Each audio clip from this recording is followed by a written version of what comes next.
सभी लोगों को नमस्कार। सोनू क्लासेस में आपका स्वागत है। क्लास शुरू करने से पहले आप सभी लोगों के लिए हैप्पी होली। हमारी तरफ से भी इस साल की होली आपके लिए जीवन में नित नए आयाम लेकर आए और आपका पूरा वर्ष खुशी के साथ गुजरे। चलिए, साइबर क्राइम की इस क्लास में हम आपके लिए लेकर आए हैं एक अन्य तरीका जिसके माध्यम से लोग साइबर अपराध का शिकार हो रहे हैं।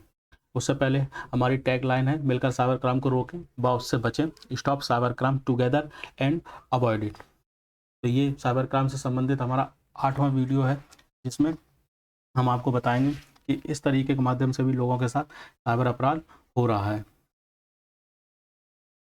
तो बताते हैं, आर्मी मैन बनकर, ठीक है, आर्मी मैन बनकर या आर्मी ऑफिसर बनकर भी लोगों के साथ साइबर अपराध को अंजाम दे रहे हैं। तो आप वो क्या करते हैं, आर्मी मैन बनकर सामान खरीदने के नाम पर कर रहे हैं, किराए पर मकान कमरा लेने के नाम पर कर रहे हैं। जैसे बोलते हैं कि आर्मी आगे बताते हैं, अपनी गाड़ी अगर बेच रहे हो तो उसको लेने के नाम पर करते हैं। मतलब ये 3 आर्मी मैन बोलते हैं, फ़ोन आता है कि मैं आर्मी मैन बोल रहा हूँ, मैं आर्मी में हूँ, मुझे ये सामान चाहिए या मुझे ये कमरा चाहिए या मुझे ये गाड़ी चाहिए, बताइए कैसे देंगे। इस तरह से वो साइबर घटनाओं को अंजाम दे रहे हैं और कई सारे लोग इसमें इस साइबर अपराध का या इस तरह से साइबर लोगों के साथ अपराध हो रहा है। तो चलिए शुरुआत करते हैं, कैसे क्या कर रहे हैं पूरा समझाते हैं। एक तरफ से आपको साइबर फ्रॉड करने के इस तरीके में साइबर अपराधी आर्मी मैन बनकर आपसे पैसे स्थानांतरित करवा लेते हैं। सबसे पहले कॉल करके साइबर अपराधी आपको यकीन दिला देते हैं कि वह आर्मी मैन है। इसके लिए वह आपको अपना आईडी कार्ड भी भेज देते हैं, जो कि फर्जी होता है, किसी को मिल गया होता है। अब आपने क्या किया, मान लो उसने कहा कि मैं आर्मी मैन बोल रहा हूँ या आर्मी से संबंधित हूँ। अब आपको कोई भी पद बता सकता है, आपको सिपाही का भी बता सकता है, नायब सूबेदार का भी बता सकता है, कर्नल भी बता सकता है, मेजर भी बता सकता है। जो भी उसके समझ में आया वो आपको पद अपना बता सकता है। अब आपने कहा मुझे भरोसा नहीं है, आप आर्मी मैन बोल रहे हो कि नहीं बोल रहे, तो आपको व्हाट्सएप पे एक आई कार्ड भी भेज देगा अपने। आपको लगेगा कि हाँ, ये बिल्कुल सही बोल रहा है। हो सकता है वर्दी पहनकर व्हाट्सएप पर या किसी अन्य माध्यम पर वीडियो कॉलिंग पर भी बात करें और उनके साथ भी 1-2 लोग और वर्दी पहनकर बैठे हों। बाकायदा ऑफिस बना रखा हो जिसे देखकर आप भ्रमित हो जाएँ। नोट, किंतु यह सब फर्जी होगा। अब आपने फिर भी यकीन नहीं किया, उसने कार्ड भेज दिया, आपने यकीन नहीं किया कि नहीं भैया मैं नहीं मानता, ये तो किसी का भी कार्ड भेज सकते हो, आप फर्जी हो सकते हो। तो वो कहेगा नहीं भैया हम कैसे यकीन दिलाएँ, आप ऐसा करो वीडियो कॉलिंग कर लो। जब आप वीडियो कॉलिंग करेंगे तो देखेंगे वो वर्दी बावर्दी बैठा हुआ, बैज वैज लगाए हुए बैठा हुआ, आपसे कहेगा कि देखिए मैं आर्मी मैन ही बोल रहा हूँ। साथ में उसके एक आध लोग और बैठे होंगे जो वो भी आर्मी की ड्रेस पहने होंगे। तो इस तरह से आपको पूर्णतः वो यकीन दिला देंगे कि वह आर्मी मैन है या आर्मी से संबंध रखता है। यकीन दिलाने के लिए हो सकता है आप लोगों से ये देशभक्ति की बातें भी करें और कहें कि आपको इंडियन आर्मी में भरोसा नहीं है, हम लोग यहाँ देश के लिए रक्षा कर रहे हैं और आप लोग हम लोगों को भरोसा नहीं कर रहे हैं। इन सब बातों में आकर यदि आपने भरोसा कर लिया और उनके बताए अनुसार अपना मोबाइल ऑपरेट कर दिया या किसी यूपीआई के माध्यम से पैसा भेज दिया, तो निश्चित ही आपके साथ फ्रॉड होगा। मतलब अगर इन सब बातों पर आपने यकीन कर लिया तो हो सकता है आप साइबर अपराध के शिकार हो जाएं, क्योंकि कई सारे लोग हुए हैं, मैं ये भी कह देता हूँ। तो कार्ड कार्ड किस तरह के आई कार्ड भेज सकते हैं, ऐसे आई कार्ड भेज देंगे आपको। ये किसी फौजी का कैंटीन स्मार्ट कार्ड है। आप अगर गूगल पर जाएं और लिखते हैं army canteen army I card, तो इतने सारे फर्जी आई कार्ड हो जाएंगे, उनमें से कोई भी डाउनलोड करके आपको भेज सकता है। ये भी किसी का है और ये फर्जी ही है जो लोगों के पास भेजा जाता है। तो लोग इस पर यकीन करके कि हाँ भाई ये सही आदमी बोल रहा है, लोग इस पर भरोसा करके उन पर यकीन कर लेते हैं कि ये आर्मी मैन है। एक आर्मी ऑनलाइन स्कैम्स चल रहा है, तो इससे आपको बचने की बहुत ज़रूरत है। ये भी देखिए, कैंटीन स्मार्ट कार्ड लगा रखा है, इसने वर्दी वर्दी पहन रखी है। इस तरह से ये कुछ भी आपके पास भेज सकते हैं और ये डिजिटल दुनिया में कुछ भी किया जा सकता है। ये देखिए इतने सारे आई कार्ड, इसमें देखिए सभी तरह के हैं, पुलिस के भी लग रहे हैं, मुझे आर्मी के भी लग रहे हैं, सभी तरह के हैं।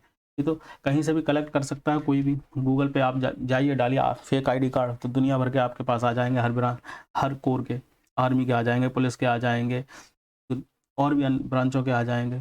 तो ये किसी का भी उपयोग करके आपको साथ साइबर घटनाओं को अंजाम दे सकते हैं। आगे बढ़ते हैं, साइबर अपराधियों केस 1 क्या है? साइबर अपराधियों ने सामान खरीद के नाम पर भी कई लोगों के साथ फ्रॉड किया है। ये लोग बताते हैं कि उनकी यूनिट को 100 किलोग्राम पनीर क्या आवश्यकता है। ये मतलब हज़ारों की बात करते हैं। ये नहीं है कि भैया आध 1 किलो पनीर दे दो। उन्होंने देखा कि आपको आपकी जो दुकान है, डेयरी की दुकान है और डेयरी की दुकान आपकी काफ़ी फ़ेमस है, आपने गूगल पे डाल रखी है या मार्केट को बढ़ाने के लिए उसका एडवर्टाइज़मेंट कर रखा है। अब उसने टारगेट कर लिया। अब उन्होंने कहा कि 1 किलो थोड़ी ना पनीर चाहिए होगा। उन्होंने कहा हमारी यूनिट आई है 200 लोगों की।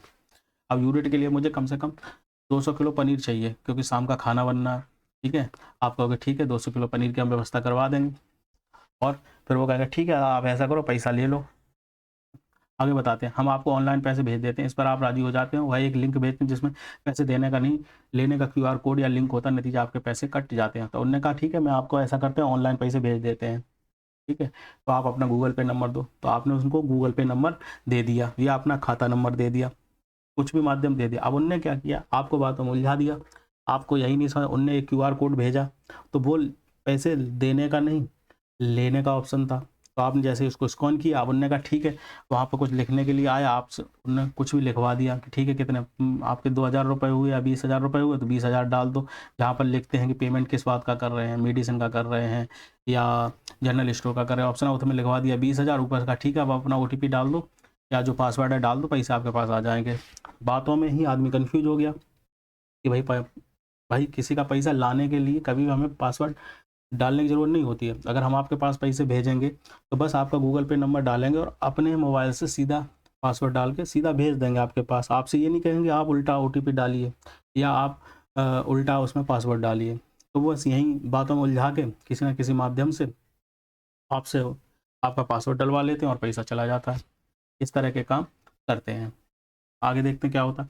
कुछ लोग सोशल साइटों पर कमरा किराए पर देने के मैसेज डाल देते हैं। अब कुछ लोग होते हैं ज़्यादा समझदार हैं आजकल के, तो वो क्या करते हैं, तो भाई उन्हें कमरा किराए पर उठाना है। तो उनने कहा आस-पड़ोस लोगों से मिलने के बजाय उन्होंने क्या किया, भाई आजकल ज़्यादा समझदार लोग हैं, उन्होंने क्या फेसबुक पे मैसेज डाल दिया है कि भाई हमारे यहाँ ऐसे-ऐसे 2 कमरे, 1 लैट्रिन, किचन, बाथरूम अवेलेबल है, जिसे कमरा किराए पर चाहिए, और वो आप हमसे संपर्क कर सकता है। तो घर बैठे उन्हें मैसेज डाल दिया।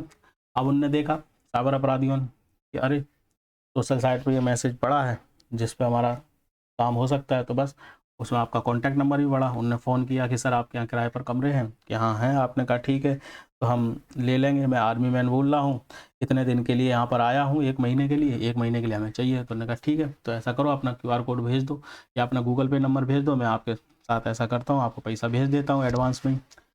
एक अब भाई उन्होंने कहा एडवांस में भेज देता हूँ, आपने कहा अरे ठीक है ये तो अच्छी बात है, अभी तो कमरा आया भी नहीं और एडवांस में पैसे दे रहा है, आपने गूगल पे नंबर दे दिया अपना। उनने क्या किया, फिर बातों में उलझा दिया आपको और पैसा देने के बजाय आपसे ले लिया। इस तरह के साइबर अपराधी काम कर रहे हैं। इसका भी इन साइबर अपराधियों द्वारा फ़ायदा उठाया गया है और पैसे भेजने के नाम पर लोगों के पास अपने खातों में स्थानांतरित करवा लिए हैं। अच्छा, कई कई सारे लोग ये और कह देते हैं, अरे सर मुझे तो गूगल पे चलाना नहीं आता है या गूगल पे ऑपरेट करना नहीं आता है, तो मैं नहीं कर पाऊँगा।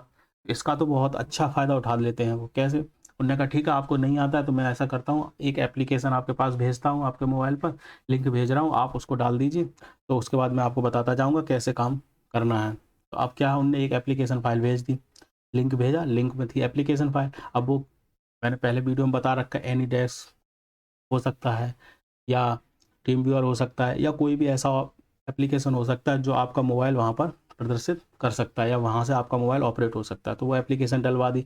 अब उन्होंने क्या किया, अब ये तो उनके लिए जैकपॉट हो गया। उन्होंने क्या किया, आपके गूगल पे का सारा डेटा वो देख ही रहे हैं या आपकी नेट बैंकिंग का पूरा डेटा देख रहे हैं, उसमें पता चले उन्होंने अपना खाता ऐड करा दिया एज बेनिफिशियरी, और बेनिफिशियरी ऐड करा के अब जो पैसा उनके पास एक दिन में 50,000 जा सकता था, बेनिफिशियरी ऐड कराने के कारण क्या हुआ, जब उसमें आपने 2 लाख ट्रांसफ़र करा लिया। तो इस तरह से कई सारे माध्यम हैं जिनके माध्यम से ये साइबर अपराधी पैसों को बार-बार निकाल रहे हैं। निष्कर्ष, हमारे देश में आर्मी को सम्मानजनक तौर पर देखा जाता है। लोग आर्मी पर भरोसा भी करते हैं। इसी बात का फ़ायदा साइबर अपराधी उठाकर उनका नाम लेकर लोगों के साथ फ़ोन पर ही धोखाधड़ी करके उनके पैसे ले लेते हैं। नोट: फ़ोन पर कोई भी स्वयं को कुछ भी बता सकता है, किंतु बिना सत्यता जाने किसी को का भी यकीन नहीं करना चाहिए। ये बात हम सभी के लिए कह रहे हैं कि फ़ोन पर कोई भी बंदा कुछ भी कह सकता है कि भाई मैं फलाना बोल रहा हूँ, मैं फलाने ज़िले का डीएम बोल रहा हूँ।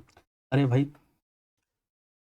आप उसने बोला और आपने मान लिया, ऐसा नहीं होना चाहिए। आपको उससे क्रॉस क्वेश्चन करना चाहिए कि भाई, जैसे मेरा एक मित्र था, उसके पास एक फ़ोन आया कि अरे मैं मथुरा से बोल रहा हूँ और मैं सुरेश बोल रहा हूँ यार, मुझे कुछ पैसों की ज़रूरत है, कुछ पैसे दे दो। तो उसने कहा अच्छा, अच्छा सुरेश, क्योंकि उसका मित्र था कोई सुरेश नाम का, तो उसने कहा अच्छा, अच्छा सुरेश, और सब ठीक है? कि हाँ, सब ठीक है यार। अननोन नंबर से कैसे कॉल कर रहे हैं? अरे यार, वो मेरा मोबाइल गिर गया है और मैं किसी के मोबाइल से कर रहा हूँ। इस तरह से उसने कहानी बताई। तो उसने कहा चलो कोई बात नहीं, जिससे भी कर रहे हो, तो बताओ क्या करना है? कि क्या ऐसा है, मुझे 5,000 रुपये भेज दो, क्योंकि पर्स और मोबाइल मेरा गिर गया, जिस वजह से मेरे पास पैसे नहीं है, मुझे घर जाना है। तो तुम ऐसा करो, मैं एक गूगल पे नंबर दे रहा हूँ, उस पे पैसा भेज दो, तो मेरे खाते में पैसे आ जाएँगे। तो उसने कहा ठीक है, ठीक है। तो जो मेरा मित्र था, उसने उससे ये कहा कि भाई अच्छा ये बताओ, तुम कहाँ पे हो इस समय? कहता है मैं बस अड्डे पे हूँ। उसने ये जवाब दिया। तो उसने कहा कौन से बस अड्डे पे? कि अरे वही बस अड्डा जो हमेशा होता है, कि पुराने बस अड्डे पे हो कि नए बस अड्डे पे हो? अगला क्वेश्चन उसने ये किया। तो उसने कहा नहीं, मैं पुराने बस अड्डे पे हूँ। कहता अरे यार, मथुरा में तो 3 बस अड्डे हैं, तो पुराने में एक और बन गया है ना? तो उसने कहा हाँ, हाँ, अब मथुरा में 3 बस अड्डे बन गए हैं। वो वहीं से समझ गया, क्योंकि तीसरा बस अड्डा बना ही नहीं था। वो समझ गया ये कोई साइबर अपराधी है। तो इस तरह से उसने अपने दिमाग को थोड़ा-सा चलाकर कन्फर्म कर लिया कि ये मेरा मित्र सुरेश नहीं है, बल्कि कोई साइबर अपराधी है। तो आप लोगों को भी इस तरह से अपने दिमाग को अलर्ट रखना चाहिए। चलिए आगे बढ़ते हैं। फ्रॉड होने के पश्चात अब करना क्या? अब मान लो फ्रॉड हो गया, आपके पैसे चले गए, तो वही हर बार की तरह हम आपको बताते हैं, थाने पर जाकर कंप्लेंट अवश्य फाइल करें। नहीं पा रहे हैं, 1930 पर वार्ता कर कंप्लेंट फाइल करा दें। और अगर 1930 पर संपर्क नहीं हो पा रहा किन्हीं कारणों से, तो ये मैंने जो लिंक दे रखा है, इस पर क्लिक करके आप स्वयं से कंप्लेंट दर्ज कर सकते हैं। जो कार्रवाई 1930 पर फ़ोन पर होगी, वही कार्रवाई आप इस लिंक के माध्यम से ऑनलाइन कर सकते हैं। ध्यान रखें, किसी भी अज्ञात कॉलर व्यक्ति पर भरोसा ना करें। अगर कोई अज्ञात कॉलर है या व्यक्ति है, तो उस पर जल्दी भरोसा ना करें। यदि किसी अज्ञात नंबर से कॉल आ रही है और वह आपको बता रहा है कि मैं आर्मी मैन हूँ, सीबीआई इंस्पेक्टर हूँ, क्राइम ब्रांच का इंस्पेक्टर हूँ या कोई अन्य, इन बातों पर फ़ोन पर ही भरोसा ना करें। बताने के लिए तो आदमी कुछ भी बता सकता है, मैं अमेरिका का राष्ट्रपति बोल रहा हूँ फ़ोन पर, तो क्या आप मान लोगे? आप अपने विवेक से क्रॉस क्वेश्चन करिए। उसने फ़ोन पर बता दिया और आपने मान लिया, ये तो बहुत बड़ी बेवकूफ़ी हो जाती है। ये सब बताकर वो आपसे फ़ोन पर ही पैसे की डिमांड करे, तो सतर्क हो जाएँ। अगर वो कह रहा है मैं क्राइम ब्रांच का इंस्पेक्टर हूँ और आप इस समस्या में फँस गए हो, आप ऐसा करो, मुझे 20,000 रुपए दे दो, मैं आपको इस समस्या से निजात दिला दूँगा। तुरंत सतर्क हो जाएँ, क्योंकि कोई भी व्यक्ति इतना बेवकूफ़ नहीं है जो फ़ोन पे तुमसे पैसे की डिमांड करेगा, अगर वो जेन्युइन आदमी है। ये साइबर अपराधी हैं, ये तो कर सकते हैं। निश्चित ही कोई साइबर अपराधी है। आप यहीं पर आप समझ जाएँ। साइबर फ्रॉड होने पर जल्द से जल्द कंप्लेंट दर्ज कराने का प्रयास करें। अगर आपके साथ साइबर अपराध हो गया है, कुछ पैसे आपके चले गए हैं, 1000, 4000, 2000, हम कहते हैं ₹1 भी गया है, आप ज़रूर थाने पर शिकायत करिए, ताकि आपकी वो कंप्लेंट फ़ाइल हो सके, भविष्य में उस पर कार्रवाई हो सके। देरी मतलब जिस खाते में पैसा रुपया गया हुआ है, निकल जाएगा। तो आज का वीडियो साइबर क्राइम से संबंधित वीडियो में यहीं तक। जल्दी आपके लिए और साइबर क्राइम से संबंधित वीडियो लाएँगे और नई-नई जानकारियाँ लाएँगे। उम्मीद है आपको हमारा वीडियो अच्छा लग रहा होगा। अगर आपको ये मेरे वीडियो अच्छे लग रहे हैं, तो आप कमेंट ज़रूर करें, ताकि मुझे ज्ञात हो सके कि लोगों को किस तरह से लग रहे हैं। अगर आपको अच्छे लग रहे हैं, तो अच्छा कमेंट करें, और ख़राब लग रहे हैं, तो ख़राब कमेंट करें। और चैनल को हमारे सब्सक्राइब करते रहें। तो हमारी टैगलाइन है साइबर क्राइम से संबंधित, मिलकर साइबर क्राइम को रोकें व उससे बचें। Stop cyber crime together and avoid it. तो thanks all of you. Bye Monu Singh. एक बार सभी लोगों को हैप्पी होली फिर से। जल्दी आपको मिलेंगे साइबर क्राइम से संबंधित नए वीडियो के साथ।